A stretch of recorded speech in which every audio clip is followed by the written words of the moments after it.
আসসালামু আলাইকুম। তো এখন আমরা দেখব বাংলা সাহিত্য থেকে বিসিএস বিসিএস লিখিত পরীক্ষায় কী কী আসে। তো কোশ্চেন ব্যাংক সলভ করবো আমরা 35 থেকে 40। তো এখানে দেখেন বলছে চর্যাপদ কবে, কোথায় এবং কে আবিষ্কার করেন। সবার আগে তো ওই যে যে আপনার নেপালের যে রাজা নাকি যেন একটা প্রাবন্ধিক আর কি রাজেন্দ্রলাল মিত্র, তিনি হচ্ছে 1882 সালে the Sanskrit Buddhist literature in Nepal এটা নামে একটা তিনি তালিকা প্রস্তুত করেন। তো সেখান থেকে আর কি দেখে হরপ্রসাদ শাস্ত্রী 1897 সালে, 1898 এবং 1907 সালে 3বার নেপাল যায় এবং তৃতীয়বারে আর কি রাজদরবার থেকে তিনি এটা আবিষ্কার করেন। সেখানে 4টা বই ছিল, যেটা হচ্ছে কি চর্যাচর্য বিনিশ্চয়, ডাকার্ণব, কৃষ্ণপদের দোহা, সরপদের দোহা। তো এখানে লেখা ছিল চর্য বিনিশ্চয় বা চর্যাপদ, এটা হচ্ছে বাংলা ভাষার প্রাচীনতম নিদর্শন। পরের প্রশ্ন বলতে বাংলা সাহিত্যে চর্যাপদের গুরুত্ব আলোচনা করুন।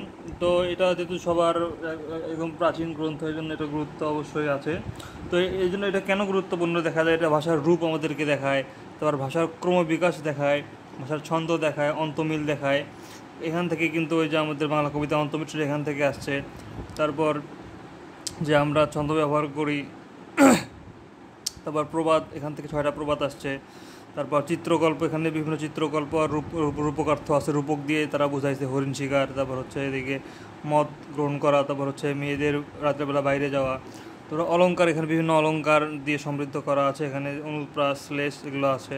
তো ধর্মীয় ইতিহাস, এটা দেখলে আমাদের ধর্মীয় ইতিহাস সম্পর্কে জানতে পারি। তারপর সমকালীন জীবনচিত্র, ওই আমলের জীবনচিত্র আমরা দেখতে পারি। যেমন যে 33 নম্বর পদে যেটা হচ্ছে আপনার বলছে ডেন্টন পা বলছে টালত মোর ঘর নাহি পরবেশী, হাড়ি ভাত নাহি নীতি আবেশী। অর্থাৎ তার টিলার উপরে তার ঘর, প্রতিবেশী নাই, তারপরও হাড়িতে তার ভাত নাই, কিন্তু আর কি অতিথি আসে। আচ্ছা, তো এরপরে কোশ্চেনে বলছে চর্যাপদের ভাষা সম্পর্কে ধারণা দাও। তো এখানে কিন্তু চর্যাপদের ভাষায় কিছু বোঝা যায়, কিছু বোঝা যায় না। এই জন্য বলছে হেয়ালিপূর্ণ, স্পষ্ট অস্পষ্ট। এই জন্য হরপ্রসাদ শাস্ত্রী বলেছেন যে এটা হচ্ছে সান্ধ্য ভাষা, মানে আলো আঝারি ভাষা, কখনো বোঝা যায়, কখনো বোঝা যায় না। সন্ধ্যার মতো যেমন বোঝা যায় না। তো সুকুমার সেন বলেছেন সান্ধ্য ভাষা শব্দ, বাহ্য অর্থ, ভিতরের অর্থ সম্পূর্ণ অন্য। এখানে হচ্ছে আপনার বাংলা, হিন্দি, মৈথিলি, তারপর অসমিয়া, উড়িয়া, এই 5টা ভাষা সম্মিলনে এই চর্যাপদের ভাষাটা আর কি গ্রহণ হয়েছে। এবং এখানে আর কি পৌয়া খালের কথা উল্লেখ আছে, তারপর হচ্ছে তারপর হচ্ছে কি বঙ্গাল দেশের কথা উল্লেখ আছে, বাঙালি, ভৈলি, এগুলোর মাধ্যমে বুঝতে পারি এটা হচ্ছে বাঙালি। চর্যাপদের ভাষাকে কেন শান্ত ভাষা বলা হয়, অর্থাৎ কিছুটা বোঝা যায়, কিছুটা বোঝা যায় না, এজন্য এটাকে আর কি শান্ত ভাষা বলা হয়। এখানে বৌদ্ধ ধর্মের গুরু বা গোপন তত্ত্ব বলা হচ্ছে। চর্যাপদ ভাষা নিয়ে বিদ্যমান বিতর্ক সম্পর্কে আপনার ধারণা লিখুন। তো এখানে তো ওই যে বিভিন্ন ভাষা 5টা বলছি, যে বাংলা, হিন্দি, তারপর মৈথিলি, তারপর হচ্ছে উড়িয়া, অসমিয়া, এই 5টা আছে। কিন্তু এই যে 1926 সালে ওই যে আমরা হচ্ছে সুনীতি কুমার চট্টোপাধ্যায়, তিনি ওডিবিএলে এরকম চুলচেরা বিশ্লেষণ করে দেখাই দিয়েছেন যে হচ্ছে এটা আসলে মানে কি বাংলা ভাষা। এবং এই যে আপনার এই বাংলা ভাষাটা হচ্ছে কোথা থেকে আসছে, গৌড়ীয় প্রাকৃত নাকি মাগধী প্রাকৃত থেকে। তো সুনীতি কুমারেরটাই বেশি গ্রহণযোগ্য হয়, তিনি বলেছেন মাগধী প্রাকৃত। কারণ এই যে জর্জ আব্রাহাম গিয়ারসন তিনি এটা সমর্থন করেছেন। আর তারপর হচ্ছে এদিকে যেহেতু আবার শহীদুল্লাহর গৌড়ীয় প্রাকৃতের পরের ইয়েটা পাওয়া যাচ্ছে না, তো সুতরাং সুনীতিটাই বেশি গ্রহণযোগ্য। The original development of Bangali language, এটা হচ্ছে ওডিবিএল 1926 সালে প্রকাশ করে। তারপর এখানে চর্যাপদ ধর্মমত, এই ছকটা দেখেন, বৌদ্ধ ধর্মতত্ত্ব, সেখান থেকে মহাযান আর হচ্ছে হিনযান, মহাযান হিনযান। এই মহাযানকে আবার 2টা ভাগ, সহজযান আর বজ্রযান। এই সহজযান থেকে আসছে চর্যাপদ, এটা হচ্ছে আপনার তো বৌদ্ধ মহাযান, হিনযান, মহাযান থেকে সহজযান, বজ্রযান, আর সহজযান থেকে চর্যাপদ। আচ্ছা, তো 1927 সালে যখন হচ্ছে বুদ্ধিস্ট মিস্টিক সংস নামে শহীদুল্লাহ একটা বই প্রকাশ করলো, সেখান থেকে আর কি চর্যাপদ ধর্মতত্ত্ব সম্পর্কে আমরা বলতে পারি আর কি। তো চর্যাপদের হচ্ছে এখানে প্রাধান্য পেয়েছে মহাসুখ লাভ বা মহানির্বাণ লাভ, এটা হচ্ছে ধর্মের মেইন কথা। আর হচ্ছে আর কি চর্যাপদে নিম্নবর্গীয় মানুষের যে পরিচয় পাওয়া যায় তার বিবরণ দিন। তো চর্যাপদে কিন্তু অনেক ধরনের মানুষের বিবরণ পাওয়া যায়, যেমন হচ্ছে কেউ ছিল তাঁতি, কেউ ছিল হচ্ছে আপনার কি মাঝি, শিকারী, জেলে, কাঠুরে, শবর, চণ্ডাল, তারপর ডোম, এগুলো বিভিন্ন জাতীয় মানুষের এখানে পাওয়া। তারা কেউ পশু শিকার করতো, নৌকা পাইতো, মতো করতো, এগুলো করতো। তো 33 নম্বর ডেন্টন পা বলেছেন টালত ঘর নাহি মোর পরবেশী, হাড়িত ভাত নাহি নীতি আবেশী। আচ্ছা, অন্ধকার যুগ এখানে বলছে অন্ধকার যুগের অস্তিত্ব সম্পর্কে মতামত দিন। তো এটা কি 1201 থেকে 1350। অনেকে বলছে যে এই সময় তুর্কি আক্রমণের ফলে, ওই যে এই আক্রমণের ফলে ওনার নাম জানো কি, ইখতিয়ার উদ্দিন মোহাম্মদ বখতিয়ার খিলজির আক্রমণে 1204 সালে, তখন হচ্ছে এটা সমস্যা তৈরি হয়। এই সবসময় বিদ্রোহ লেগে থাকতো, যার কারণে কোনো এরকম সাহিত্য সৃষ্টি হয়নি। কিন্তু অনেকে আবার এটা বিরোধিতাও করেন, যেমন হয় যে আপনার ওয়াকিল, তারপর হচ্ছে আহমেদ শরীফ, আরও আরও একজন হচ্ছে এগুলো নিয়ে বিরোধিতা করে, অর্থাৎ বলে যে এই সময়টা ছিল ভাষার একটা গঠনকাল, এই জন্য এখানে সাহিত্য সৃষ্টি হয়নি। এবং আর হচ্ছে তখনকার সমাজে যে হিন্দুরা করতো হচ্ছে সংস্কৃত ভাষাকে ফলো করতো, মুসলমানরা আপনার ফার্সি আরবিকে ফলো করতো, এই জন্য তারা বাংলা ভাষায় সেরকম সাহিত্য চর্চা করতে আগ্রহ বোধ করে নাই। এই জন্য এই যুগে তেমন কোনো সাহিত্য পাওয়া যায় না। আচ্ছা, তারপর অন্ধকার যুগে সাহিত্যের নিদর্শন সম্পর্কে এখানে যে 3টা মেইনলি পাওয়া যায়, প্রাকৃতমঙ্গল, শূন্যপুরাণ আর হচ্ছে হলাদ মিশ্র। তো শূন্যপুরাণে 51টা অধ্যায় আছে, এখানে ধর্ম ঠাকুরের কথা বর্ণনা করা আছে। আর হচ্ছে যে ওই যে লক্ষণ সেনের হলাদ মিশ্র আর হচ্ছে শেখ জালালউদ্দিন তাবরেজির, এই দুটো অলৌকিক কাহিনী নিয়ে আপনার হচ্ছে শেখ শুভদয়া, এখানে সম্ভবত 25টা এরকম অধ্যায় আছে মনে হয়। শ্রীকৃষ্ণ কীর্তন এটা হচ্ছে আপনার চর্যাপদের পদে পরে প্রথম আর কি, এই পরে প্রথম আর কি কাব্য। তো এখানে literature is the mirror of society, অর্থাৎ এটা দ্বারাই কিন্তু আপনার সমাজের যে চিত্র সেটা পাওয়া যায়। তো এখানকার এই যে শ্রীকৃষ্ণ কীর্তন থেকে আমরা কী কী ওই সমাজের বৈশিষ্ট্যগুলো বলতে পারি, সেগুলো হচ্ছে বাল্যবিবাহ ছিল তখন, তখন হচ্ছে শাশুড়িকে ছাড়া না বলে বধূ বাইরে যেত না, তোমার স্বাধীনতা তাদের কম ছিল, আর পরকীয়া তো একদম সমাজ গঠিত বলা হতো, অবশ্যই তাই হওয়া উচিত। তারপর এই সময় হচ্ছে কী ছিল, তারপর কুমার, তেলি, নাপিত, এগুলো পরিচয় ছিল, মিস্ত্রি, এগুলো বিভিন্ন পেশা মানুষ ছিল। তারপর হচ্ছে সেখানে তখন অশ্রাব্য গালিগালাজ ছিল সেই সমাজে, মন্ত্র, তারপর দেব পূজা, ঝাড়ফুঁক ছিল, তো চোর ডাকাত দস্যু ছিল। আর বিয়ে শাদী হচ্ছে এরকম করতো যে হচ্ছে ফুল পান সন্দেশের মাধ্যমে তাদেরকে বিয়ের প্রস্তাব দিত আর কি। তো এটাই আর কি শ্রীকৃষ্ণ কীর্তন কাব্য আমরা এগুলো দেখতে পাই, এসবের নমুনা। তারপর বলছে শ্রীকৃষ্ণ কাব্যের পরিচয় এবং বিষয়বস্তু সম্পর্কে আলোচনা করুন। তো এটা হচ্ছে 1909 সালে আপনার বসন্ত রঞ্জন রায় বিদ্যাদল্লভ, তিনি হচ্ছে পশ্চিমবঙ্গের বাঁকুড়া জেলার বিষ্ণুপুরের নিকটবর্তী কাকিল্লা নামক গ্রাম থেকে, গোয়ালঘর থেকে এটা আবিষ্কার করে। তো সেটাও আপনার হচ্ছে, এটার নাম ছিল শ্রীকৃষ্ণ সন্দর্ভ। তারপর এটা কি, তো এখানে 13টা খণ্ড ছিল, শেষ খণ্ডের নাম হচ্ছে রাধা বিরহ, ঠিক আছে। আর প্রথম হচ্ছে জন্মলগ্ন। তো এটাই আর কি। বৈষ্ণব পদাবলীর বিষয়বস্তু রচনাগুলো সম্পর্কে ধারণা দিন। তো বৈষ্ণব পদাবলীর, তো বাংলা সাহিত্যের মধ্যযুগের কিন্তু শ্রেষ্ঠ ফসল হচ্ছে বৈষ্ণব পদাবলী। তো যেখানে রাম আর হচ্ছে রাধার কৃষ্ণর প্রেমলীলা দেখানো হয়। তো এই যে এটা কি হচ্ছে 164 জন পদকর্তার আর কি উল্লেখ আছে দীনেশচন্দ্র সেনের বইয়ে। আর রচনা কৌশল এখানে বলছে যে এটা হচ্ছে একটা ব্রজবুলি নামক মিশ্র ভাষা, সাধারণত এটা রচনা করা হয় বেশি। তো এখানে হচ্ছে ব্রজবুলি বীজ হচ্ছে লৌকিক অর্থাৎ অবহটত। তারপর এ ভাষায় সর্বনামের বহুবচনে কোনো বিশেষ পদ নেই, ঠিক আছে, ব্রজবুলিতে নাই। আর ব্রজবুলি ভাষায় যৌগিক কালের ব্যবহার নেই, অর্থাৎ করিতে ছিল, করিতে ছিলাম, এরকম কোনো যৌগিক কাল নাই, ঠিক আছে। তারপর এটা আর কি আছে এখানে,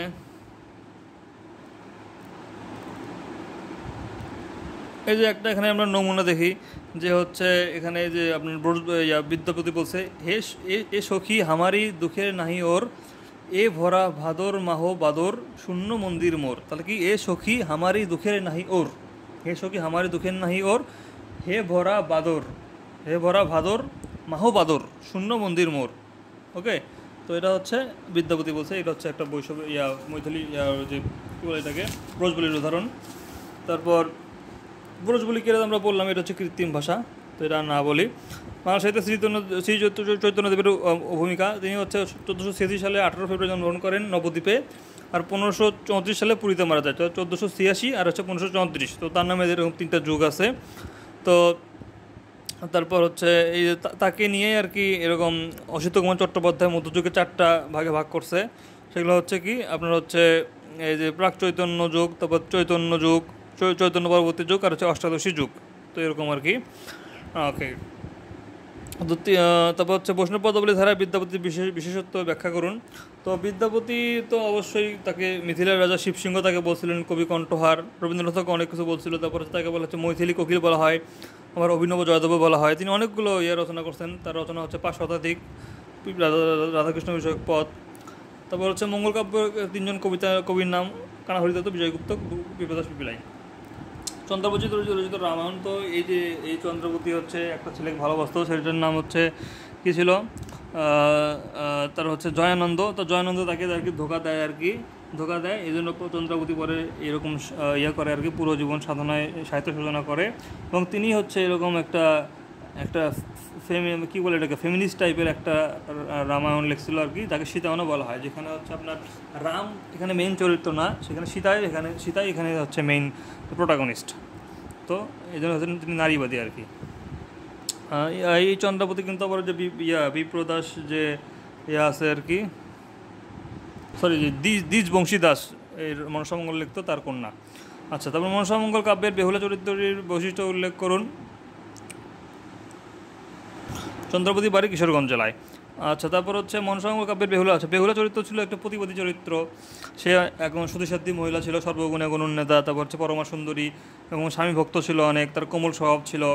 তারপর হচ্ছে তিনি তার যে স্বামীর জীবন রক্ষায় স্বর্গীয় দেবতাদেরও তিনি হার মেনে তার কাছে মাথা নত করেছিল, তার এরকম তার এই কী বলে এটাকে আয়রন ক্যারেক্টারের জন্য। তারপর হচ্ছে এটাই হচ্ছে, এগুলো বললেই হবে। ভারতচন্দ্র রায়গণাকারের কবি প্রতিভার মূল্যায়ন করুন। তাহলে এখন রায়গণাকার সাহেব তিনি তো আপনার কি নাগরিক কবি এবং হচ্ছে মঙ্গল কাব্য ধারা সর্বশেষ কবি। তার হচ্ছে যে অন্নদামঙ্গল লেখছে, এখানে তিনি তার কিছু বৈশিষ্ট্য, সেগুলো হচ্ছে তিনি কাব্যের সরল অনুভূতির পরিবর্তে পাঠককে চমকে দেওয়ার মতো অনুভূতির ব্যবহার করতে সিদ্ধহস্ত ছিলেন। আর তার কথা ছিল তরবারির মতো। তারপর তিনি যে কোনো অসঙ্গতিকে বেশ ফানিকভাবে তুলে ধরতে পারতেন আর কি। তো তার কিছু উক্তি আছে, যেমন নগরপল্লীর দেবালয় কি এরায়, মন্ত্রের সাধন কিংবা শরীর পাতন, আমার সন্তান যেন থাকে দুধে ভাতে। তো তিনি তার কাব্যে ছন্দ এবং অলঙ্কার অনেক ভালোভাবে প্রয়োগ করেছেন। তারপর সংস্কৃত ভাষায় কাব্যে তিনি অলঙ্কার ভালোভাবে প্রয়োগ করেছেন।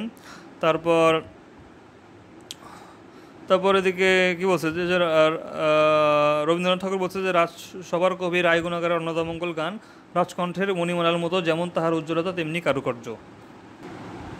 তো রোষাঙ্গ রাজসভা কথায় অবস্থিত ছিল বাংলা সাহিত্যের ইতিহাসে। এই রাজসভা কেন প্রাসঙ্গিক? তো রোষাঙ্গ বা হচ্ছে এটা হচ্ছে বাংলাদেশের দক্ষিণে, মায়ানমারে রয়েছে উত্তর পশ্চিমে এলাকায়। এখানে বিভিন্ন সাহিত্যিক আলাওল ছিল, তারপর হচ্ছে মর্দন, করেছি মাগন ঠাকুর, তারা বিভিন্ন এরকম রচনা করছে। তো তার মানবিক প্রণয় কাহিনী এরকম রচনা করছে। আগে মধ্যযুগে যেমন ছিল ওই যে দেবদেবী নিয়ে, তারা এই ধারার বাইরে গিয়ে এরকম একটা ভালো একটা মানবিক প্রণয় কাহিনী গড়ে তুলছিল আর কি। আর লোকসাহিত্যেও তারা বেশ প্রাধান্য পেয়েছে তাদের সাহিত্যতে। তো সেখান থেকে আর কি আরাকান রোষাঙ্গ। তারপর হচ্ছে বাংলা সাহিত্যের পৃষ্ঠপোষকতায় আরাকান রাজসভার ভূমিকা। অবশ্যই যে একটু আগে বললাম যে হচ্ছে কি এরকম যে আলাউলকে দিছে, তারপর হচ্ছে এরকম দৌলত কাজী আসছে এখান থেকে, মির্দন, তারপর হচ্ছে মর্দন, এগুলা। তারপর বাংলা মধ্যযুগের রোমান্টিক প্রণয় উপাখ্যানগুলো বৈশিষ্ট্য ধারণা লিপিবদ্ধ করুন। তো প্রণয় উপাখ্যান ওই যে লেখছে ফার্সি হিন্দি ভাষার উৎস থেকে বিভিন্ন লেখছে। তারপর হচ্ছে ইউসুফ জুলেখা, লাইলি মজনু, হানিফা পয়লাগরি, বিদ্যাসুন্দর, মধ্যমালতি, এগুলো হচ্ছে আপনার প্রণয় উপাখ্যান। তো এখানে প্রেম আর কি করছে। মুসলমান কবিগণই এইটা আর কি প্রথম দেখাইছিল এই সাহিত্য ধারাটা। আর রোমাঞ্চ ধারার একজন মুসলিম কবির কাব্য আলোচনা করুন। তো ইউসুফ জুলেখায় আলোচনা করা যেতে পারে এখানে, যেটা শাহ মোহাম্মদ সগির লিখছে, সেই আপনার 15 শতকের কবি শাহ মোহাম্মদ সগির। তো তাই এটা পয়রা ত্রিপতি ছন্দ লিখছে। এখানে হচ্ছে কাব্যটিতে 12 মাসের বর্ণনা আছে। এবং এখানে তৈমুজ বাদশাহ, এই মিশরের যে তৈমুজ বাদশাহ, তো তার কৃতদাস হচ্ছে আজিজ, সরি তার স্বামী হচ্ছে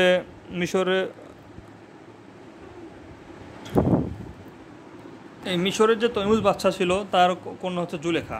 তো তার স্বামী ছিল হচ্ছে আজিজ। তো আজিজের কৃতদাস হচ্ছে ইউসুফ। তো ইউসুফকে আবার ওই জুলেখা ভালোবাসতো।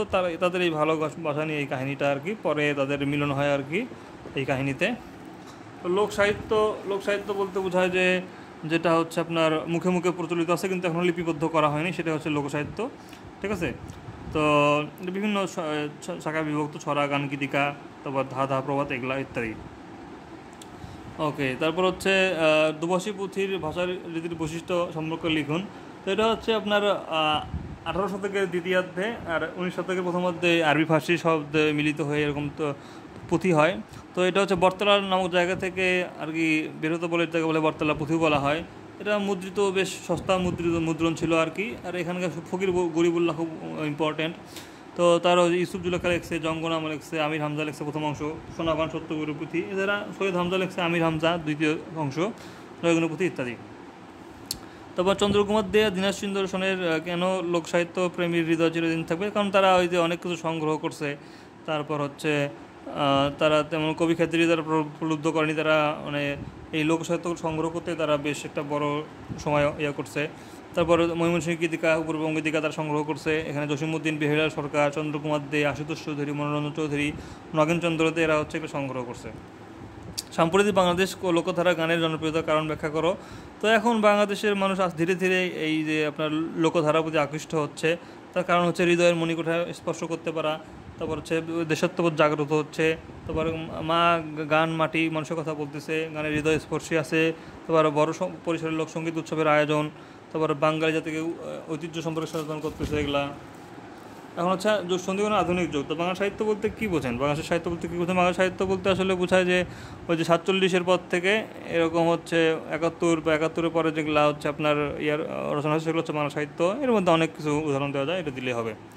আর ফোর্ট উইলিয়াম কলেজের ভূমিকা, এটা আর কি লর্ড ওয়েলেসলি কর্তৃক 18 সালে এটা হয়েছিল। এখানে তো আমরা জানি যে কে পণ্ডিত ছিল, ঠিক আছে। তো কথোপকথন ইতিহাসমালা লেখছে উইলিয়াম কেরি, রামরাম বসু, রাজা প্রতাপাদিত্য চরিত্র লিপিমালা, মৃত্যুলঙ্গে 32 সিংহাসন, তারপর এই যে কি এগুলো হাবিজাবি রাজা বলি। আচ্ছা, তারপর হচ্ছে আরও কি আছে, বুদ্ধির মুক্তি আন্দোলন, তা ওই যে আপনার যে মুসলিম সাহিত্য সমাজ, তো এটা বলছে জ্ঞান যেখানে সীমাবদ্ধ, বুদ্ধি সেখানে আড়ষ্ট, মুক্তি সেখানে অসম্ভব। তো এটা হচ্ছে আপনার যে কে ছিল, ওই যে আবুল হোসেন, কাজী আব্দুল ওদুদ, আবুল ফজল, কাজী মোতাহার হোসেন চৌধুরী। তারপর আজ কী আছে, শিক্ষা পত্রিকা, ঠিক আছে। তারপর আধুনিক যুগের সূচনায় পত্রপত্রিকার ভূমিকা কী ছিল? পত্রপত্রিকা অবশ্যই ভালো ভূমিকা ছিল, যেমন সবুজপত্র দ্বারা এইরকম চরিত্র রীতি প্রকাশ পাইছে, তারপর সমাচার দর্পণ দ্বারা এরকম ভাষার শব্দশিল্প এবং মুদ্রিত রূপ সম্পর্কে মানুষ সচেতন হয়েছে। তারপর সংবাদ প্রভাকর এরকম বাংলা সামাজিক রাজনৈতিক এরকম হচ্ছে সাহিত্যকর্ম আবিষ্কার, লোকসাহিত্য আবিষ্কার, এগুলো তো গুরুত্বপূর্ণ ভূমিকা রাখছে। তারপর বঙ্গদর্শন, কল্লোল এগুলো হচ্ছে আপনার শক্তিশালী, সৃষ্টিশীল, সুদূরপ্রসারী সাহিত্য গড়ে তুলছে, সাহিত্য গোষ্ঠী গড়ে তুলছে। সকাত হচ্ছে মুসলমান লেখক সৃষ্টি এবং তাদের কার্যকর সহায়তা প্রদান করছে। তারপর মুক্ত বুদ্ধি যারা বিশেষ তারা সহায়তা করছে। তো শিক্ষা হচ্ছে জ্ঞান অর্জনে সাহায্য করছে। এদিকে হিতকরী সুধাকর এরা হচ্ছে অসাম্প্রদায়িক একটা গোষ্ঠী করতে সাহায্য করছে, এগুলো হাবিজাবি। আর যে সাহিত্যের সমালোচনা করছে হচ্ছে কালি ও কলম সাহিত্য পত্রিকা ভারতী, এটা হচ্ছে কি সমালোচনা করছে। আর কল্লোল যুগ সম্পর্কে ধারণা দিন। তো 1923 সালে কল্লোল পত্রিকা, এটা হচ্ছে দীনেশচন্দ্র সেন এটাকে প্রকাশ করে, যদিও এটা এরকম 7 বছর চলছে, কিন্তু অনেক ভালো গুরুত্বপূর্ণ অবদান রাখছে। তো এই পত্রিকায় লেখালেখি করতেন হচ্ছে আপনার মানিক বন্দ্যোপাধ্যায়, শৈলজানন্দ মুখোপাধ্যায়, প্রেমেন্দ্র মিত্র, বুদ্ধদেব বসু, কাজী নজরুল ইসলাম, মহিতুলাল মজুমদার ইত্যাদি প্রমুখ। বাংলা কবিতা পঞ্চমণ্ডপ কারা, তো এরা হচ্ছে রবীন্দ্র বাইরে গিয়ে করছে, অমিয় চক্রবর্তী, তারপর বুদ্ধদেব বসু, জীবনানন্দ দাশ, বিষ্ণুদেব, সুরেন্দ্রনাথ দত্ত। আচ্ছা, এরা হচ্ছে আপনার 30-এর দশকে করছে, 30-এর দশকে, ঠিক আছে, 30-এর দশকে। বিদ্যাসাগর হচ্ছে সংস্কার হইতে কী করছে, 56 সালে বিধবা বিবাহ আইন করছে। আর 60 সালে হচ্ছে আপনার ওই যে বাল্য বিবাহ রোধ করতে 10 বছরের কমে আর কি বিয়ে করা যাবে না। আর বহু বিবাহ যদিও চেষ্টা করছে, কিন্তু পরে পায়নি আর কি। এবার তার 3টি মৌলিক রচনা হচ্ছে প্রভাবতী সম্ভাষণ, শব্দমঞ্জুরি, রত্ন পরীক্ষা। আধুনিক কবি হচ্ছে মাইকেল মধুসূদন দত্তের ব্যাখ্যা করুন। তো তিনি হচ্ছে আধুনিক কবি কারণ তার এই যে আপনার মধ্যে যে আগের যে আপনার মধ্যযুগীয় বন্দনা, তারপর মিথভিত্তিক প্রেম কাহিনী, এগুলোর বাইরে গিয়ে তিনি যে তার কবিতার বিষয়ে আঙ্গিক চেতনা, মননশীলতার ক্ষেত্রে নবতর সংযোজন করে বৈপ্লবিক পরিবর্তন আনেন। তো তার সাহিত্যের মাধ্যমে একটা কি মানসিক বোধের বা যুক্তিবাদের একটা উত্থান ঘটে, এই জন্য তাকে বলা হয় আধুনিক কবি। সনেট কি, সনেট হচ্ছে আপনার এরকম 14টা লাইন থাকবে সেখানে। তো এই 14 মাত্রার হয়ে থাকে, তো কখনো কোনো 18 মাত্রা হতে পারে। প্রথমে থাকে হচ্ছে ভাবের এরকম উত্থান হবে, পরে ভাবের সমাপ্তি হবে আর কি। তো এরকম পেত্রাকিও আছে, তারপর হচ্ছে শেক্সপিয়ারের সনেট আছে। তো এই যে আপনার মাইকেল মধুসূদনের যে সনেট, এটা হচ্ছে আপনার কি তার বৈশিষ্ট্য ছিল, মেইনলি এটা ছিল হচ্ছে প্রেম প্রধান, মানে দেশের প্রতি প্রেমের এখানে বেশি আমরা নমুনা পাই।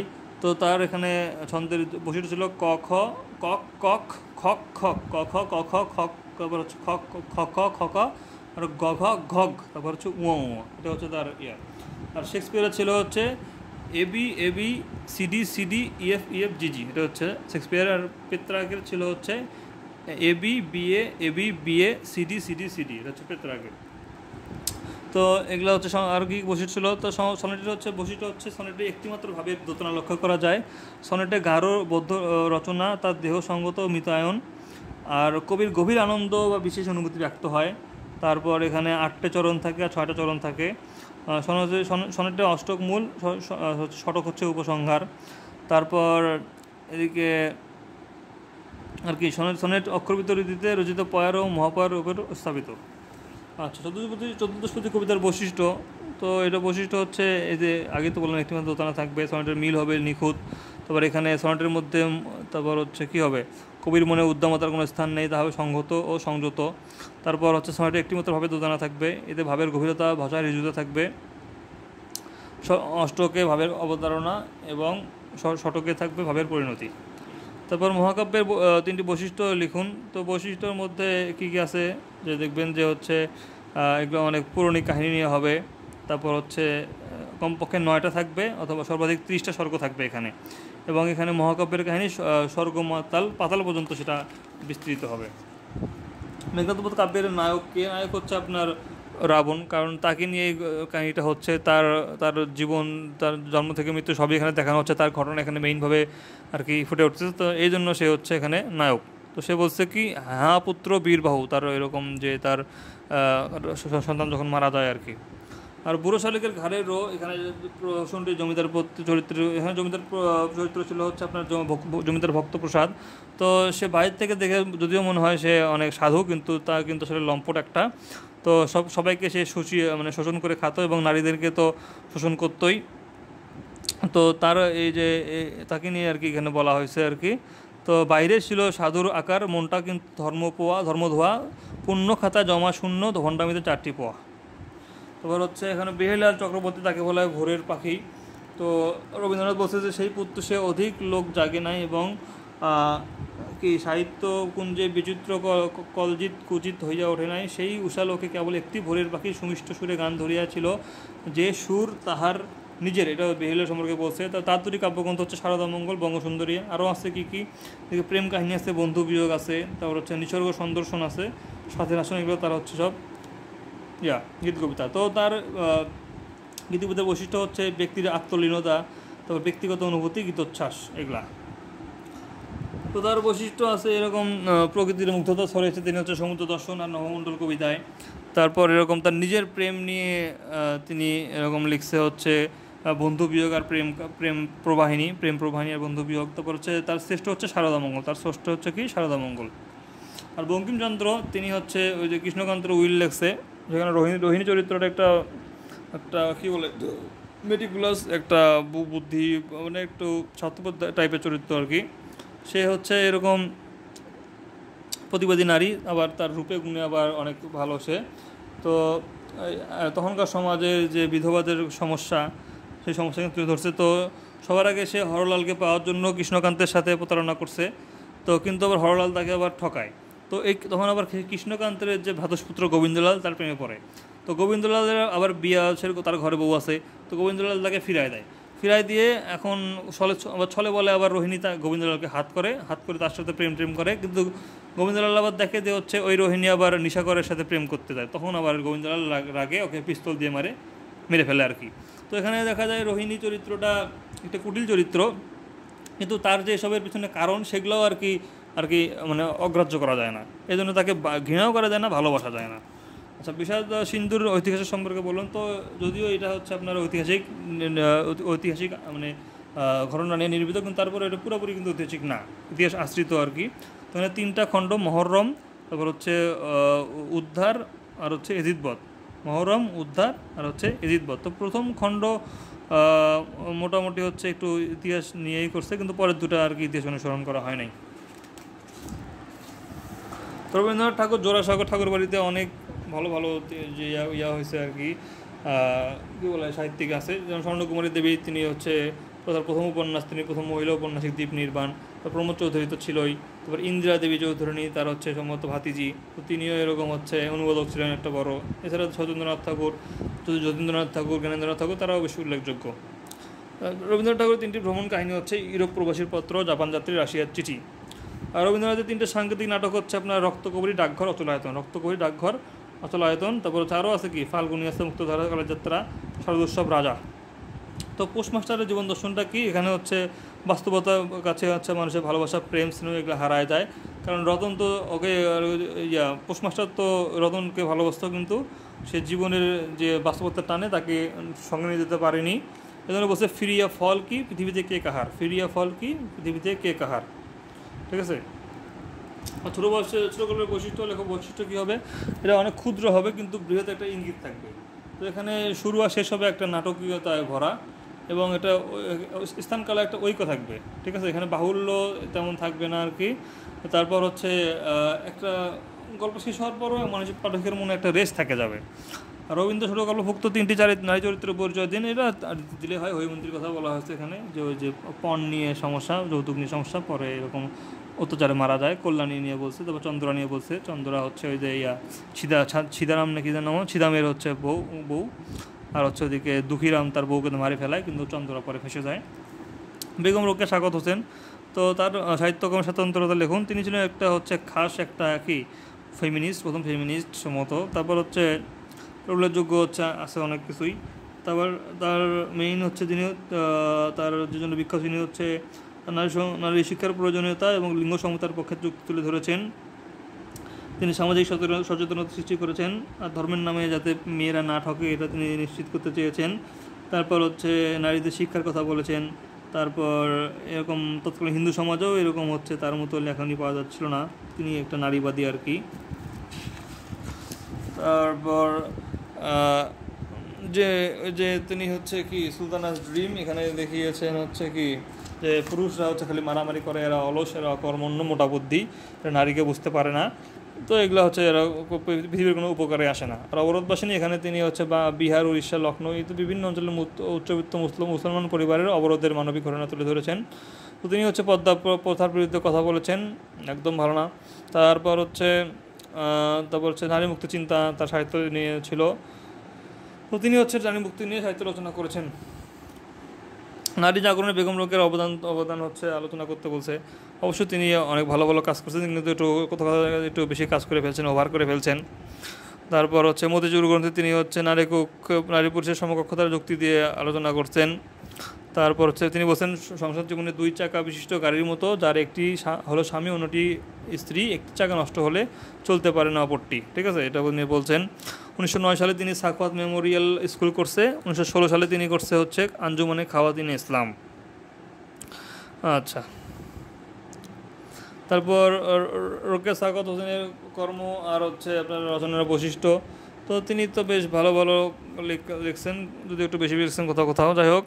তারপর হচ্ছে আর কি আছে এখানে, অবরোধবাসিনীর গল্প বলছে। এখানে অবরোধবাসিনী হচ্ছে ওই যে কীভাবে মেয়েদেরকে অবরোধ করে রাখা হতো, যে ঘরে আগুন লাগছে তারপরে সে বের হয় না, কারণ পরপুরুষের সামনে সে যাবে না। তারপর হচ্ছে ট্রেনের সামনে ওই যে কাটা পড়ে কীভাবে বোরখার কারণে, এইগুলো হাবিজাবি কাহিনী তিনি দেখছে, ফালতু লেখা লিখছে, যদিও তার প্রতিবাদটা ঠিক ছিল, কিন্তু ফালতু লেখা, যাই হোক। তারপর হচ্ছে পথের পাঁচালী উপন্যাসের বল্লালী বালাই উপন্যাসের অংশটির নামকরণের মাধ্যমে, বল্লালী বালাই বলতে বুঝছিল যে বল্লাল সেনের যে কৌলিন্য প্রথা আর কি, সেটা ওই সময়ে চলছিল আর কি। তো সেই কারণে যে ইন্দিরা দেবী এটার আর কি শেখাচ্ছিলেন। ইন্দিরা দেবী হচ্ছে তখন ওই যে ব্রাহ্মণরা বহুবিবাহ করে তখন তিনি হচ্ছে তার জীবন এই যে একটা বুড়ার সাথে বিয়ে হয়ে যায়, তার একটা জীবনে একটু নেমে আসে, অন্ধকার নেমে আসে। তো সেটাই হচ্ছে আপনার বল্লালী বালাই, অর্থাৎ বল্লালী প্রথার কারণে যে বালাই নেমে আসে তার জীবনে, সেটা এখানে বলা হচ্ছে বল্লালী বালাই। আর দ্বিতীয় হচ্ছে আমাটির ভেপু, যেখানে অপু দুর্গার বেড়ে ওঠা, তারপর চঞ্চল শৈশব, দুর্গার মৃত্যু, এগুলো আছে। আর অপুর সংবাদ হচ্ছে অপুর পর্বতের জীবন, অপুর কাশী জীবন, হরিহরের মৃত্যু, সর্বজয়ের কাজের জন্য কাশী, আর হচ্ছে অপুর নিশ্চিন্তিপুরে ফিরে আসার কাহিনী। ঠিক আছে। আর বিভূতিভূষণ পথের পাঁচালী উপন্যাসের উপযোগ্য বিষয়ে সংক্ষেপে তুলে ধরুন। তো তার এটা হচ্ছে একটা প্রকৃতির সাথে বেশ একটা মেলবন্ধন এই উপন্যাসে আলোচনা হয়েছে। তো এখানে শিশুর চৈতন্যের জাগরণ, মানুষ ও প্রকৃতির সাথে তাদের পরিচয়। তারপর রবীন্দ্রনাথ ঠাকুর বলছে, এই বইখানিতে পেয়েছি যথার্থ গল্পের স্বাদ, এর থেকে শিক্ষা হয়নি কিছুই, দেখা হচ্ছে যা অনেক পূর্বে দেখা যায়নি। তো এখানে প্রকৃতির সাথে মানুষের যে সম্পর্কটা বলা হচ্ছে 3টা ভাগ, এটা আমরা আগেই পড়লাম। জীবনানন্দ দাশ, আবহমান বাংলা ছবি জীবনানন্দ দাশের কবিতা কীভাবে চিত্রিত হয়েছে। তিনি একটা চিত্ররূপময় একটা কবি, সব কিছুই তার কবিতা বললে মানে সব কিছু চোখের সামনে ভেসে উঠেছে। পাথরকুপি, মধ্যকুপি, ঘাস কাটা ধান, খড়, বাসমতি চাল, ডিঙ্গি নৌকা, রাঙ্গালি চুর, আম কাঁঠালের বাগান, কলমিলতা, হাঁসের পালক, স্বর, বিভিন্ন, তারপর হচ্ছে সরপুটি, চাঁদা, কিশোরের ধোয়াচাল, সব কিছু আমাদের চোখের সামনে ভেসে ওঠে। তো তার কবিতা চিত্র আমাদের, যার সঙ্গে আমরা অনায়াসে ঘনিষ্ঠ বোধ করি, এগুলো হচ্ছে তার বৈশিষ্ট্য। তো 21 শতকের বাংলাদেশে নজরুল পাঠের প্রাসঙ্গিকতা। নজরুল ছিল বিদ্রোহী, সব কিছু নিয়ে তিনি প্রতিবাদ করতেন। তো আজকের এই সমাজ যখন কি বিভিন্ন অন্যায় ঢেকে গেছে, তখন এই সমাজে নজরুলের যে লেখাগুলো সেগুলো আরও এখন বেশি প্রাসঙ্গিক। তো নজরুলের হচ্ছে ঔপন্যাসিক সত্তা। তো তিনিও 3টা উপন্যাস লিখছেন। এখানে বাঁধনহারাতে তিনি হচ্ছে এটা প্রথম পত্র উপন্যাস বাংলা সাহিত্যের। নুরুল হুদা আর হচ্ছে নায়িকা মাহমুদের কাহিনী এখানে তুলে ধরা হয়েছে। আর মৃত্যুকথা, বাঁধনহারা, এখানে দুটাতেই হচ্ছে দেশের জন্য প্রেমকে বিসর্জন দিতে দেখা যায়। তারপর হচ্ছে মৃত্যুকথাতে হচ্ছে যে কীভাবে মেজ বউ খ্রিস্টান হয়ে যাচ্ছে মুসলিম থেকে বা কী যেন থেকে, তো হচ্ছে এখানে দুমুঠো খাবারের জন্য। আর কুহেলিকাতে হচ্ছে একটা সন্ত্রাসী বিপ্লবের কথা বলা হয়েছে। এখানে জাহাঙ্গীর নায়ক, তো তার বিদ্রোহী গল্পগুলো এখানে বলা হয়েছে। সব হচ্ছে এগুলো ব্রিটিশদের বিরুদ্ধে আর কি। তারপর রিক্তের বেদন, যুগবাণী, চক্রবাক্যী জাতীয়। তো রিক্তের বেদন হচ্ছে আপনার গল্পগ্রন্থ। এখানে যে বাউন্ডুলের আত্মকাহিনী, তার প্রথম গল্পটা এখানেই আছে। মেহের নিগার আছে, তারপর স্বামী হারাই এখানে আছে। যুগবাণী, তো এটা হচ্ছে নবযুগ পত্রিকায় প্রকাশিত হয়। এখানে যুগবাণী, এখানে হচ্ছে সবার আগে এই গল্পগ্রন্থটা নিষিদ্ধ হয় 1922 সালে। এখানে আবাত্তরা মানুষ হওয়া প্রবন্ধ আছে এখানে। তারপর হচ্ছে ডায়ারে স্মৃতিস্তম্ভ আছে। তো চক্রবাক, এখানে হচ্ছে আপনার এটা হচ্ছে প্রেম প্রধান আর কি, এটা কাব্য। তো এখানে চক্রবাক, কোহেলিকা আছে, ঠিক আছে। আর বিদ্রোহী কবিতা, পৌরাণিক অনুষঙ্গ। তো এখানে বিজলি পত্রিকায় 1922 সালে 6 জানুয়ারি প্রকাশিত হয় এই বিদ্রোহী কবিতাটা। তো এখানে বিভিন্ন মিথের, ভারতীয় হোক, গ্রিক হোক, তারপর হচ্ছে মুসলিম, বিভিন্ন এখানে মেটাফর আছে। যেমন দেখে যে হচ্ছে এখানে মহাপ্রলয়ের আমি নটরাজ, আমি সাইক্লোন, আমি ধ্বংস, আমি হোম শিখা, আমি সাগ্নিক যমগ্নি, আমি যজ্ঞ, আমি পুরোহিত, আমি অগ্নি, আমি ক্ষেপা দুর্বাসা বিশ্বামিত্র শিষ্য, আমি ক্ষেপা দুর্বাসা বিশ্বামিত্র শিষ্য, আমি বিদ্রোহী ভৃগু, ভগবান বুকে এঁকে দেয় পদচিহ্ন। এগুলো হচ্ছে হিন্দু সাহিত্যের, হিন্দু আর কি মিথোলজির। আমি বিদ্রোহী ভৃগু, ভগবান বুকে এঁকে দেয় পদচিহ্ন, আমি ক্ষেপা দুর্বাসা বিশ্বামিত্র শিষ্য, মহাপ্রলয়ের আমি নটরাজ, আমি সাইক্লোন, আমি ধ্বংস। আর মুসলিম থেকে আসছে কি যে খোদার আসন আরস সেদিয়া, খোদার আসন আরস সেদিয়া, আমি ইসরাফিলের সিঙ্গার মহাহুঙ্কার, আমি ইসরাফিলের সিঙ্গার মহাহুঙ্কার, ধরি স্বর্গীয় দূত জিব্রাইলের আগুনের পাখা সাপটি, ধরি স্বর্গীয় দূত জিব্রাইলের আগুনের পাখা সাপটি, আমি জাহান্নামের আগুনে হাসিয়ে হাসি পুষ্পের হাসি। আর গ্রিক মিথ থেকে আসছে আমি অরফিয়াসের বাঁশুরি। আর আপনার লোকমিথ থেকে আসছে আমি স্বামীর হাতের বাঁশুরি। আমি বেদুইন, আমি চেঙ্গিস, এগুলো আসছে অন্য ইয়ের থেকে। রাজবন্দী জরবন্দি, এটা হচ্ছে তাকে যখন জেলে বন্দি করা হলো তার ইয়ার জন্য, ওই যে বিদ্রোহী লেখার জন্য। তো সেখানে তিনি তার নিজের একটা নিষ্পক্ষ সমর্থন করে বিভিন্ন কবিতা লেখছে আর কি, একটা লেখা লেখছে। তো সেটাই হচ্ছে তার প্রবন্ধের মধ্যে পড়তেছে একটা, ঠিক আছে। সেখানে তো বলছে, আমি রাজার বিরুদ্ধে বিদ্রোহ করি নাই, অন্যায়ের বিরুদ্ধে বিদ্রোহ করেছি। আজ ভারত পরাধীন, তার অধিবাসী বৃন্দ দাস, এটা নির্জলা সত্য। তো এগুলো তিনি এখানে বলছেন। জসিমউদ্দিন, এখানে জসিমউদ্দিন সাহেব, তার হচ্ছে নকশি কাঁথার মাঠ, এখানে অনেক গুরুত্বপূর্ণ। তো এখানে কী বলছে যে কাঁচাধারের মতো কচি মুখের মায়া, লাল মোরগের পাখার মতো ওরে তাহার শাড়ি, তারপর জালি লাউয়ের ডগার মতো বাহু দুখান সরু, জালি লাউয়ের ডগার মতো বাহু দুখান সরু, লাল মোরগের পাখার মতো ওরে তাহার শাড়ি, কাঁচাধারের পাতার মতো কচি মুখের মায়া, এগুলো তিনি বলছে আর কি। তারপর তো কাহিনী কাব্যে তিনি যেখানে অন্যরা কী করছে, একটা অন্য ধর্মগ্রন্থ থেকে আনছে, কিন্তু তিনি তার হচ্ছে এই আমাদের গ্রাম বাংলা থেকেই তার উপাদানগুলো নিয়ে তার ইয়েগুলো লেখছে আর কি, সাহিত্যগুলো লেখছে, এই জন্য তিনি অনন্য। আর নকশিকাঁথার মাঠ, এখানে হচ্ছে যে রূপায় আর হচ্ছে যে তার খালাতো বোন সাজু, তাদের প্রেম আর কি। তো তারা হচ্ছে এরকম একটা, কিন্তু একটা গ্যাঞ্জামের কারণে রূপাইতে গ্রাম থেকে ফেরারি হয়ে যায়, পরে কবরে আর কি মারা যায় আর কি। মারা যাওয়ার আগে ওই যে সাজু মারা যায় আর কি। সাজু মারা যাওয়ার আগে সে তার মাকে বলে যে এরকম তার যে নকশিকাঁথা আছে, নকশিকাঁথার মধ্যে তাদের সুখের স্মৃতিগুলা এরকম সেলাই করে রাখবে, তো মরার পরে যাতে ওই কাঁথাটা তার কবরের উপর দেওয়া হয়। তো কদিন পর দেখা যায় রূপায়ও সেখানে কবরের উপর যায়, মরে পড়ে আছে। এটাই হচ্ছে এখানকার মেইন কাহিনী। তো মোতার হোসেন চৌধুরী তিনি একজন সংস্কৃতবান লোক, সংস্কৃতির কথা লিখছে। তো সংস্কৃতি মানে কি জীবনের উন্নত উন্নত উন্নত জীবন সম্পর্কে চেতনা, সৌন্দর্য, আনন্দ, প্রেম সম্পর্কে অবহিত করা, অর্থাৎ সত্যকে ভালোবাসা, সৌন্দর্যকে ভালোবাসা, তারপর হচ্ছে নিজের ক্ষতি স্বীকার করে ভালোবাসা, এরই নাম হচ্ছে সংস্কৃতি। তারপর অর্থাৎ ব্যক্তিগত জীবন দর্শন বা স্বধর্ম সৃষ্টি করা সংস্কৃতির উদ্দেশ্য। তাহলে হচ্ছে কি জীবনের তথা মনুষ্যত্বের বিকাশ করে আপনার হচ্ছে কি সংস্কৃতির উদ্দেশ্য। ধর্ম চায় মানুষকে পাপ থেকে, পতন থেকে রক্ষা করতে, মানুষকে বিকশিত করতে না, এটা একটা ভুল কথা। তারপর হচ্ছে যে কোনো গোলামি আর কি পছন্দ করতো না আর কি। যাই হোক, মানিক বন্দ্যোপাধ্যায় পুতুল নাচের কথা, আর হচ্ছে এখানে কুবের কপিলা, তারপর শশী কুসুম হচ্ছে পুতুল নাচের পদ্মা নদীর মাঝিতে আছে কুবের ও কপিলা, কুবের ও কপিলা। পুতুল নাচের এই কথাতে আছে আপনার শশী আর হচ্ছে কুসুম। সুফিয়া কামালের একটা ওই যে ৭১-এর ডায়েরি এখানে বলা আছে, যেখানে তিনি 1970 সালের 30 ডিসেম্বর থেকে 31 ডিসেম্বর 1971 পর্যন্ত লেখেন যে ঘূর্ণিঝড় যখন হলো, গোর্কি হলো, গোর্কির পরে অবস্থা কী হলো, মুক্তিযুদ্ধের কাহিনী কী কী হলো, এগুলো সম্পর্কে তিনি আর কি লিখছে। তার কিছু উক্তি আছে এখানে, যেমন দেখেন যে কারফিউ চলছে, প্লেনের আসা যাওয়ার বিরাম নেই, 8 আনায় 3টি পান কিনলাম, বাংলার ইতিহাস কে রচনা করবে, এগুলো তিনি বলছে। তারপর হচ্ছে আজ 12টায় বাংলাদেশের যুদ্ধবিরতির পর মুক্তিভোজ, ঢাকার পথে পথে এসে আবার সোচ্চারে হলো জয় বাংলা, উচ্চারণে আল্লাহর কাছে শকর, এটা তিনি লিখছে আর কি। এখানে মুক্তিযুদ্ধের ভয়াবহতা ফুটে উঠছে, 71 নির্বাচন এগুলো ফুটে উঠছে।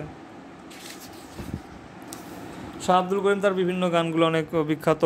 বন্দে মায়া লাগাইছে, প্রীতি শিখাইছে, তারপর আগে কি সুন্দর দিন কাটাতাম, আমি কুলহারা কলঙ্কিনী, কেমনে ভুলিব বাঁচিনা তাহারে ছাড়া, বসন্ত বাতাসে সৈগ ইত্যাদি। তার 500-এরও বেশি এরকম গান তিনি লিখছে আর কি। তো তিনি বেশ অনন্য আর কি, তাকে এই জন্য বাউল সম্রাট বলা হয়। 2001 সালে তাকে এরকম 21 পদক দেওয়া হয়। তারপর হচ্ছে এদিকে কৃতদোষের হাসি, এরা তো ওই যে আপনার তাতারি আর হচ্ছে বাদি মেহেরজানের প্রেমে হয়, কাটা হয় হচ্ছে বাদশাহ হারুন, কিন্তু এটা আসলে লেখা হয়েছে ওই যে আপনার আইয়ুব খানের আমলের যে আপনার স্বৈরশাসন, সেটা সম্পর্কে এটা মেটাফরিক একটা লেখা হয়েছে এটা। ফরুক আহমেদ, তো তিনি হচ্ছে যদিও তিনি ইসলামী রেনেসার কবি, তারপরে তিনি এগুলোর আড়ালে তিনি সমাজের কি শোষণ, অবিচার, তারপর নিপীড়িত মানুষের কথা বলছে, তিনি মানবতার কথা বলছে, মানব কল্যাণের কথা বলছে, এই জন্য তাকে বলা হচ্ছে তিনি মানবতার কথা বলছেন। আর সৈয়দ ওয়ালিউল্লাহ তিনি হচ্ছে পরাবাস্তব কথাশিল্পী, তার বিভিন্ন সাহিত্যে এটা আমরা দেখতে পারি। তারপর তার উপন্যাসগুলোর মধ্যে যে তাদের অমাবস্যা, এখানে হচ্ছে স্কুল শিক্ষক আরেফ থাকে, এখানে হচ্ছে যে ধর্ষণের যে করছে কাদের, কিন্তু তিনি হচ্ছে তাকে বাহ্যিকভাবে অপরাধীন মনে হয়। তো তার যে অন্তবাস্তব বা তার নিজেকে টিকিয়ে রাখার এখানে সংগ্রাম এখানে তুলে ধরা হয়েছে। তারপর কাদো নদী কাদো, এখানে হচ্ছে ব্যক্তি সংকট মুক্তির প্রয়াস তুলে ধরা হয়েছে। সবগুলো আর কি এরকম হচ্ছে পরাবাস্তববাদী বা অস্তিত্ববাদী আর কি এগুলা। তারপর হচ্ছে মোট কথা চলমান জগৎ জীবন পরিবেশের সাথে মানব মনের সূক্ষ্ম অনুভবের অনিষ্টতা এবং তার পরীক্ষার মধ্য দিয়ে নতুন কালের উপন্যাস সাহিত্যের বিকাশ হয়ে তার হাত ধরে, অর্থাৎ সূক্ষ্ম মনোভাব তিনি করছে। তারপর হচ্ছে কি নতুনত্ব নিয়ে এসছে উপন্যাসে, এগুলো হাবিজাবি তিনি করছে আর কি। গতানুগতিক পদ্ধতি করছে, ব্যক্তিকেন্দ্রিক উপন্যাসের পরিবর্তে তিনি বিশ্লেষণধর্মী উপন্যাস রচনার মধ্যে বাংলাদেশ এগুলো করছে। আর মনির চৌধুরী তিনি নাটকের ক্ষেত্রে বেশ কোনো তার নিজের নাটকগুলো হচ্ছে কি দণ্ডকারণ্য, কবর, তারপর হচ্ছে পলাশির ব্যারাক, আর অনুবাদ করতে হচ্ছে তিনি তার মৌলিক নাটক চিঠি, তারপর হচ্ছে অনুবাদ করতে যে কেউ কিছু বলতে পারে না, রূপার কৌটা, মুখরা রমণী বশীকরণ, তার আসল নাম হচ্ছে আবু নঈম মোহাম্মদ চৌধুরী, আবু নঈম মোহাম্মদ মনির চৌধুরী। তারপর কবর নাটক যদিও লিখছে 1953 সালে তিনি এটা অভিনয় করছেন, তাও কিন্তু প্রকাশিত হয়েছে 1966 সালে। এটা হচ্ছে একাঙ্ক নাটক। তো তিনি বিখ্যাত হচ্ছে একাঙ্ক নাটক লেখার জন্য। এটা হচ্ছে তারা যে আরউইন শয়ের যে বেরি দ্য ডেড, সেখান থেকে কবর নাটকটা লেখা হয়েছে। আর এখানে হচ্ছে বিভিন্ন কাহিনী দেখানো হচ্ছে, যেখানে হচ্ছে তৎকালীন নেতা আর পুলিশ হাফিজ চরিত্র এরা হচ্ছে শোষক আর কি। আর আবু মুর্দা এখানে হচ্ছে প্রতিবাদের একটা কি প্রতিচ্ছবি। তো সেখানে যখন হচ্ছে পুলিশ অফিসার আর হচ্ছে নেতা যখন সবাইকে মেরে ফেলে আর কি ভাষা আন্দোলনের সবাইকে কবর দিতে যায়। তো ওখানকার যে গার্ডটা তাদেরকে কবর দিতে অস্বীকার করে। তো তারা যখন মদ খায়, ওই যে আপনার পুলিশ অফিসাররা যখন মদ খায় সেখানে ছিল, তখন তারা এরকম দেখতেছিল যে লাশগুলো কবর থেকে উঠে আসতেছে, আর বলতেছিল আমরা মরি নাই, তারপর হচ্ছে কি আমরা জীবিত আছি এখনও, তারা প্রতিবাদ করে। তো এগুলোই হচ্ছে এখানে তুলে ধরা হয়েছে। আবু ইসহাকের সূর্যোদয়খাল বাড়ি, যেটা হচ্ছে 1943 সালে দুর্ভিক্ষ নিয়ে। তো এখানে জয়গুণ হচ্ছে এখানকার একটা স্বামী পরিত্যক্ত একটা হচ্ছে তার নারী। তো এই দুর্ভিক্ষের মাঝে তার নারী শ্রমিক হয়েছে, সে কীভাবে বেঁচে থাকে তার এই সংগ্রামী এখানে তুলে ধরা হয়েছে। শামসুর রহমান, তার স্বাধীনতা তুমি, এটা হচ্ছে আপনার বন্দি শিবির থেকে এটা করা হয়েছে। তো এখানে হচ্ছে স্বাধীনতা তুমি রবি ঠাকুরের অজর কবিতা, অবিনাশী গান। স্বাধীনতা তুমি কাজী নজরুল ঝাঁকড়াতুলির বাবরি দুলানো মহান পুরুষ সৃষ্টি সুখের উল্লাসে কাপা। স্বাধীনতা তুমি রবি ঠাকুরের অজর কবিতা, অবিনাশী গান। স্বাধীনতা তুমি কাজী নজরুল ঝাঁকড়াতুলির বাবরি দুলানো মহান পুরুষ সৃষ্টি সুখের উল্লাসে কাপা। তো এখানে তিনি বিভিন্ন জায়গায় স্বাধীনতার ধরছেন, তুলনা করছেন, যেমন কৃষকের হাসি, স্লোগান মুখন মিছিল, ফসলের মাঠ, মুক্তিযোদ্ধার ছাত্র, সাধারণ মানুষের আড্ডা, মায়ের শুভ্র শাড়ি, বাবার কোমল জায়নামাজ, তারপর হচ্ছে কালো চুল, খোকা চুলের অনাবিল আনন্দ, এগুলো বিভিন্ন কিছুর সাথে তিনি স্বাধীনতাকে তুলনা করছে। স্বাধীনতা তুমি বাগানের ঘর, কোকিলের গান, বয়সী বোর্ডের ঝিলিমিলি পাতা, যেমন ইচ্ছা লেখার আমার কবিতার খাতা। তারপর হচ্ছে সৈয়দ শামসুল হক, তার পায়ের আওয়াজ পাওয়া যায়, যেখানে হচ্ছে এই যে গ্রামের পীর আর মাতব্বর, সে পাকিস্তানিদের করে আর কি সমর্থন করে, পর নিজের মেয়েকেই আর কি করে ইজ্জত রক্ষা করতে পারে না, পরে তার নিজের পাইকি তাকে হচ্ছে কি ফাঁপা লাঠির মধ্যে লুকিয়ে রাখা সরু গুপ্তির মধ্যে দিয়ে তাকে মেরে ফেলে আর কি। এটা একটা সার্থক নাটকের সব দিক দিয়ে, এটা সার্থকের চরিত্র, তারপর কি বলে আরও যা যা আছে সব দিক দিয়ে সার্থক। তো রিজিয়া রহমান, তিনি হচ্ছে রিজিয়া রহমান কী করছে, তিনি হচ্ছে ওই যে বং থেকে বাংলা, এটা হচ্ছে ওই যে 2500 বছর আগে থেকে এখনকার যুগে কীভাবে বাংলা সাহিত্যটা করলো, মানে এটা হচ্ছে সাহিত্যের উপন্যাস সৃষ্টি হলো, এগুলো সব কিছু তিনি এখানে তুলে ধরছে। আখতারুজ্জামান জলসাপড়া স্বপ্নের জাল, এখানে হচ্ছে তিনি মুক্তিযুদ্ধের পরে যে মুক্তিযুদ্ধের পরে যে পরাজিত শক্তি, তাদের যে উত্থান, এগুলো সম্পর্কে তিনি বলছে। এখানে ধর্মান্ধতা, তার মৌলবাদ, এগুলো নিয়ে তিনি বলছে। এই জন্য বলছে যে মানে স্বপ্নটা ছিল জাল, এই স্বপ্নটা তাকে আবার বুনতে হবে। এই জন্য হচ্ছে ইমামউদ্দিন সাহস করে যুদ্ধে গেছে, শহীদ হয়েছে। তো শহীদ সন্তান বুলেটকে তাই নতুন করে স্বপ্নের জাল বুনতে হয়। সেলিম উদ্দিনের নিরীক্ষামূলক একটি নাটকের পরিচয়, এখানে জৈবতী কন্যার মন, এটা হচ্ছে নিরীক্ষামূলক একটা নাটক। তো যেখানে তিনি কি করছে, ট্র্যাজেডি বা কমেডিকে তিনি যে ধারা সেটাকে ভেঙে দিয়ে তিনি নতুন আঙ্গিকে একটা লোকশিল্প লিখছে। তো সেখানে কিছু জৈবতী কন্যার মন, সে তাদের যৌবনের যে আকাঙ্ক্ষা, লাঞ্ছনার প্রতিচ্ছবি সব তিনি এখানে তুলে ধরছে। তারপর হচ্ছে এটা হচ্ছে চিরজনা লোকজীবনে এক রঙিন ক্যাম্পাস এখানে বলছে, এখানে তার একাকিত্ব দেখানো হয়েছে, তার লাঞ্ছনা, সমাজের চাপ সব কিছু এখানে দেখানো হয়েছে। প্রতিবাদী গান অধিকার কিছু সংজ্ঞা, তো প্রতিবাদী তো অবশ্যই প্রতিবাদী গান একটা আমাদের অধিকার আদায় বিভিন্নভাবে রাখতে পারে, এটার মাধ্যমে আমরা উজ্জীবিত হই, আমাদের অধিকারগুলো আদায় সোচ্চার হই, এই জন্য এইভাবে। ভাষা আন্দোলনের 3টি গল্প হচ্ছে 21 গল্প জহির রায়হান, মৌনরায় শওকত ওসমান, আর প্রথম বদ্ধভূমি রাবেয়া খাতুন। মুক্তিযুদ্ধ কেন্দ্রিক একটি উপন্যাসের মূল্যায়ন করুন, এটা হচ্ছে উপন্যাস কি আছে এখানে, রাইফেলটি অরাত। এখানে শাহিন চরিত্রটা হচ্ছে সুদীপ্ত শাহিন, বিশ্ববিদ্যালয়ের অধ্যাপক, তিনি হচ্ছে মধ্যবিত্ত। তো মধ্যবিত্ত যে টানাপোড়েন একটা, তারা হচ্ছে ভালো করতে পারে না, খারাপও করতে পারে না, তারা নিজের জীবন বিলে দিতে পারে না, আবার উচ্চ একটা স্থানে যেতে পারে না, তাদের এই নিয়ে এটা বলা হয়েছে। এই জন্য বলছে যে মুক্তিযুদ্ধের কথা শুনে সে খুশি হয়, কিন্তু যে কোনো কন্ট্রিবিউশন করে অবদান রাখবে সেটা সে সাহস সে পায় না। আচ্ছা, সাহিত্যনির্ভর চলচ্চিত্র সম্পর্কে আপনার ধারণা কী? তো সাহিত্যনির্ভর চলচ্চিত্র হলে অবশ্যই অনেক ভালো হয়, যেমন হচ্ছে অদত্ত বর্মনের তিতাস, সেখান থেকে যে ঋত্বিক ঘটক একটা করলো চলচ্চিত্র করলো, যার নাম দেওয়া নেই। তো বলছে এরকম যদি পদ্মনদীর মাঝি, দেবদাস, শ্রীকান্ত, এরকমও আর কি জিনিস নিয়ে চলচ্চিত্র রূপান্তর হয়েছে, যেগুলো অনেক ভালো ভালো, যেগুলো সবার মনে এখনও গেঁথে আছে। তো চলচ্চিত্র রূপায়ণ করা হলে এটা সবাই দেখতে পারে, জানতে পারে, এখান থেকে শিক্ষা লাভ করতে পারে, এই জন্য এটা হওয়া দরকার আর কি। এ পর্যন্তই, ধন্যবাদ।